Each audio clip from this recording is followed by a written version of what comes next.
bertanya soal rumputnya, Pak Wali. Mungkin ada bagaimana soal pembenahan ke depan ini, Pak Wali? Saya begini ya, saya melihat persoalan rencana PSM akan menjadikan di sini home base-nya ya.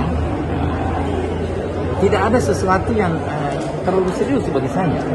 Karena kenapa? Memang dari awal kami terlalu konsen dalam dunia persepak bolaan. Bahkan saya berpikir secepat mungkin kita hadirkan Habibie Cup. Tetapi dengan adanya rencana PSM menjadikan Parepare sebagai home base-nya, maka kita coba bagaimana pengaturan jadwal. Kenapa harus ada pengaturan jadwal? Karena kita ingin juga melakukan renovasi terkait kondisi rumput. Nah, itulah sebabnya Direktur Infrastruktur kalau tidak salah dari PSM sudah 2-3 kali datang kota Parepare.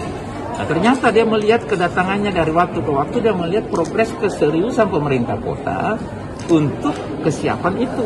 Bahkan saya mengambil kebijakan tempat latihannya nanti PSM di alun-alun kota. Itulah cepat kami ganti rumput. Nah, itulah sebabnya Direktur Infrastruktur kalau tidak salah dari PSM sudah 2-3 kali datang kota Parepare. Nah, ternyata dia melihat kedatangannya dari waktu ke waktu, dia melihat progres keseriusan pemerintah kota untuk kesiapan itu. Bahkan saya mengambil kebijakan tempat latihannya nanti PSM di alun-alun kota. Itulah cepat kami ganti rumputnya. Cepat kami ganti rumputnya. Karena tidak rasa-rasanya kita tidak terlalu siap kalau di situ latihan, di situ bertanding.